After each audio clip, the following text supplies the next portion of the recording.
Everyone, good evening. সন্ধ্যাবেলার একটা ভ্লগে সকলকে স্বাগত জানাচ্ছি।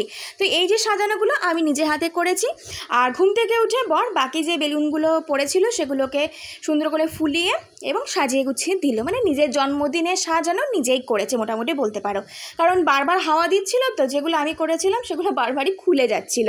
তো ওই জন্য একটু তাড়াহুড়ো করছিলাম যাতে বেলুন ফেটে না যায় হাওয়াতে। তো এটা হচ্ছে বেন্টো কেক, যেটা আমার অনেক দিনের শখ ছিল বরের জন্মদিনে করব। এটা ভ্যানিলা ফ্লেভারের, ভেঙে গেছে ডেলিভারি বয়ের জন্য, বাট খেতে টেস্টি ছিল। এরপরে কি হয়ে গেছে, আমার আউটফিটটা আমি দেখাবো, যার জন্য আমি ওকে ভিডিও অন করতে বললাম, কিন্তু আমি মনে করি যে ভিডিও অনই হয়নি, বক বক করে যাওয়া হচ্ছে, তার জন্য একটু লাফালাফি চিৎকাচামেচি আমি করছিলাম। তো মোটামুটি আমার আউটফিটটা দেখে নাও, এটা আমি পুজোর জন্য কিনেছিলাম, বাট আমি এখনই পরে নিয়েছি। তো চলো এখন কেক কাটা হবে। এখানকার সাউন্ডটা আমি অফ করে দিয়েছি, কারণ এখানে অনেক রকমই ইয়ার্কি ফাজলামও হচ্ছিলো ভিডিও কলে। ওই দেখো দেখতে পাচ্ছ, ওখানে ভিডিও কলে আমার বাবা মা ছিল, তো ওখানে অনেক রকমের বাবা ইয়ার্কি করছিল, যেটা ক্যামেরার সামনে বলা পসিবল নয়। তো ওই জন্য ওটাকে আমি স্কিপ করে ওটা ভয়েস ওভার দিচ্ছি এখন।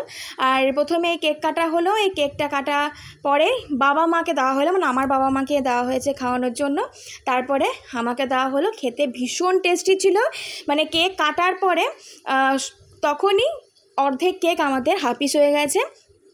আর আমি হাতে করে খাওয়াতে পারলাম না, কারণ প্রচণ্ড পরিমাণে ক্রিম ছিল, আর ওই জন্য আমি চাকুতে করে খাইয়ে দিলাম। তো এইভাবে জন্মদিনটা বেশ সুন্দরভাবে কেটে গেল। আর একের পর ও কেক খেয়েই যাচ্ছে, কারণ কেকটা ভীষণ টেস্টি ছিল, সত্যি ভীষণ টেস্টি ছিল।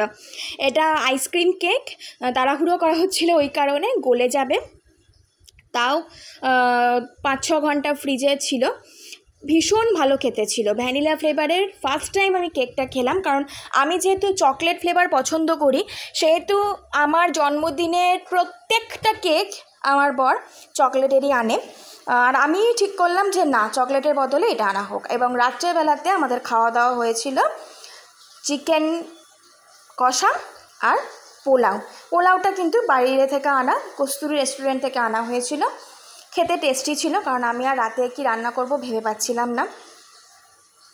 আর আজকে যেহেতু এটা স্পেশাল ডে, তাই রুটি ফুটি না খেয়ে একটু চিকেন কষাটা যেটা আমি বাড়িতে বানিয়েছিলাম, তার সাথে এরকম একটা মিষ্টি মিষ্টি বাসন্তী পোলাও হলে জমে যাবে। কেমন লাগলো জানিও প্লিজ। বাই।